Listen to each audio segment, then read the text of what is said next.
Okay, it's time for me to come clean. I hate New Year's resolutions. In this performance upgrade, I'm going to share with you why, as well as 6 specific tactics to help you smash any habit that's holding you back.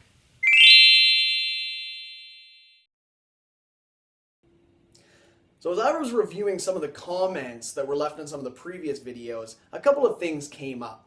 Firstly, there are a lot of really ambitious people out there that are chasing some really great goals for 2016. Some of these goals are actually really similar to the ones that I'm chasing after. The second thing I noticed is that none of these habits, in fact, almost no habits at all, are actually good New Year's resolution material. In fact, New Year's resolutions suck, and here's why. Nobody in their right minds can honestly say that the best way to start implementing a new behavior is to wake up on some arbitrary day, start doing it, and then that's the way that they're going to behave for an entire year. January 1st is not special. You have 365.25 opportunities each and every year that could be the day that you make that change that completely overhauls your entire life. It does not need to be on January 1st. Which leads me to my second point. Let's say you decide to eat healthier in 2016.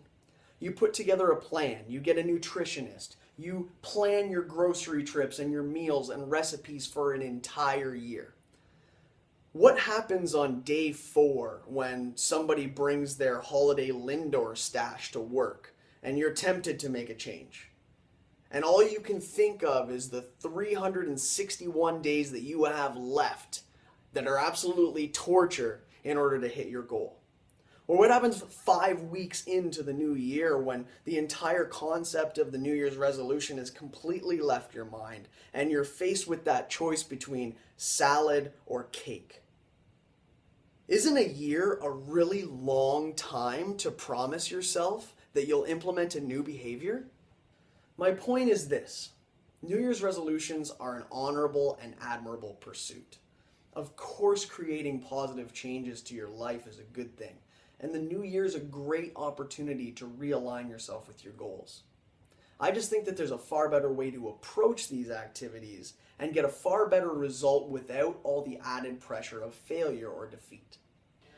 In the last 2 videos, we've made lists of all the habits that we'd like to start or stop in 2016, and then gone through to determine some of the motivating factors behind each habit. In this video, I want to share with you 6 tactics that you can use to go out and create massive positive change in 2016.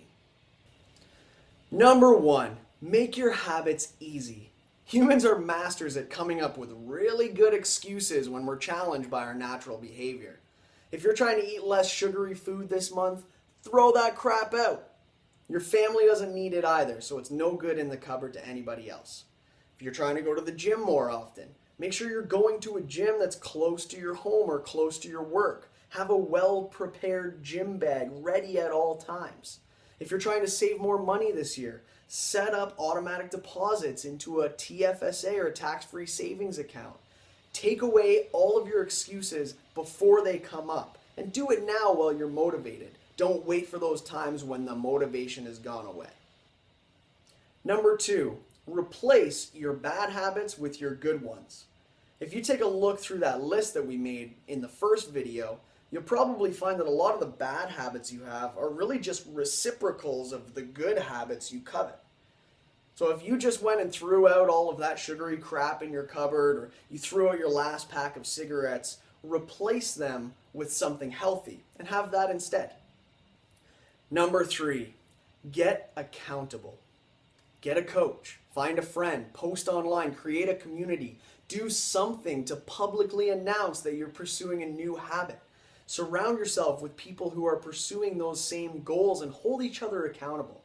I once completed 2 back-to-back 90-day workout programs. That's 180 days straight of working out with a team of my friends. Never been in better shape in my life. And I, for one, can definitely say that I would have not been able to get through that on my own.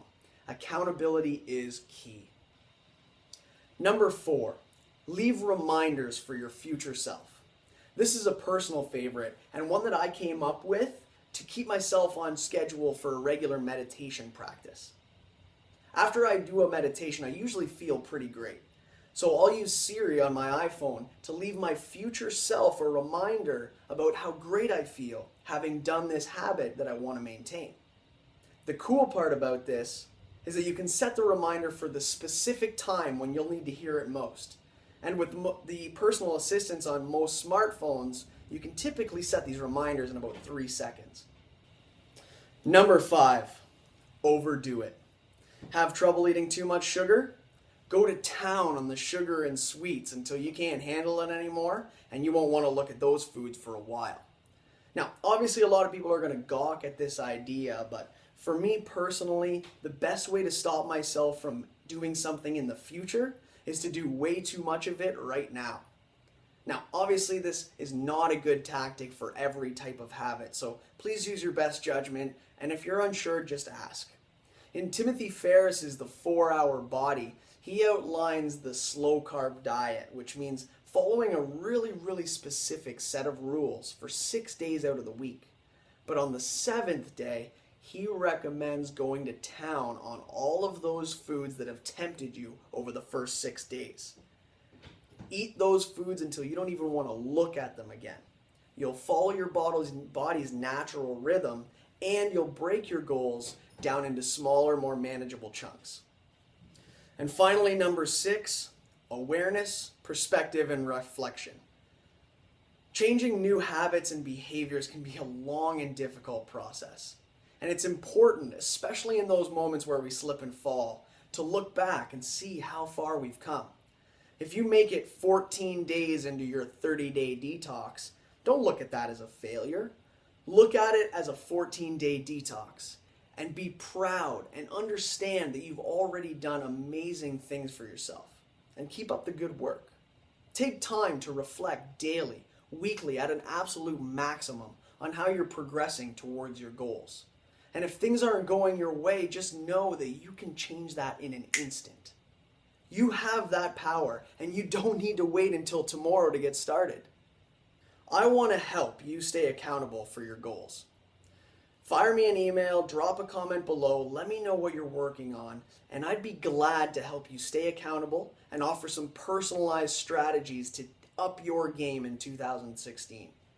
I'm looking forward to seeing your better self in the next video.